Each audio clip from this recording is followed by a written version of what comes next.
of London. In front of you is the largest and oldest of all our towers. It's the Norman Keep, and it's called the White Tower. Work began on this site in 1078 under the direction of a monk called Gundulf of Beck, and it took 20 years to complete. These windows were later added by Sir Christopher Wren in the 17th century. On each corner there is a turret. 3 are square, and one on the northeast corner is round. The round one was where our first Royal Observatory was established. On top of the turrets you can see golden crowns, and beneath them weather vanes, showing the royal standard. This signifies that this is still a royal palace, though no longer a royal residence. However, kings and queens lived here for over 500 years, and the last monarch to do so was King James I in 1603. The royal family lived mainly on the top floor.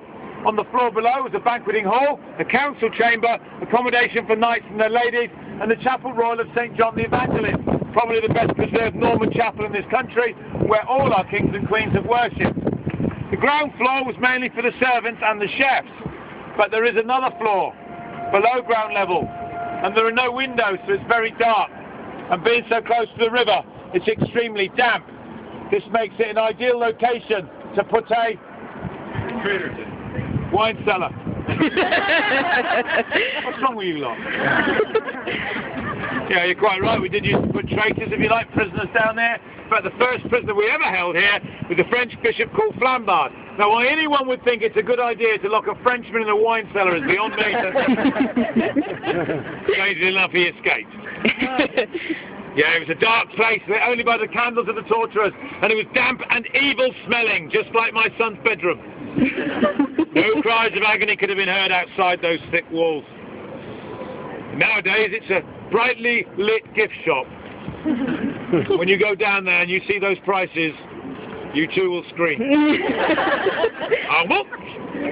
Now, our story would not be complete without telling you about the ravens, and I can see a couple. There's one in the cage down there, and there's one further on, there's one standing up. There's 3 over there, there must be another 3 over there somewhere. Ravens have been nesting in the trees here and in the turrets since Roman times. And the very superstitious King Charles II decreed that we should keep a limit of 6 ravens here, because he firmly believed the legend that if the ravens ever left the Tower of London, then the White Tower would crumble to dust, the monarchy would fall, and a terrible disaster would befall the country. It's the 21st century, for goodness sake. We don't believe in that mumbo-jumbo superstitious rubbish. But we do keep 6 ravens here. The further 3 on standby somewhere else, just in case. Ravens live to about 12 years old in the wild, but here they live a lot longer. In fact, we had one that lived to be 44 years old. They're looked after by a team of my colleagues known as the Raven Master Team, but please be careful with these animals. They're not particularly tame, and those beaks are designed to rip flesh from bone. And they particularly enjoy little tourists' fingers. Now, earlier I told you where the kings and queens lived, and now I'm going to take you to the spot where 3 of them were executed. We're now going to make our way to the execution site.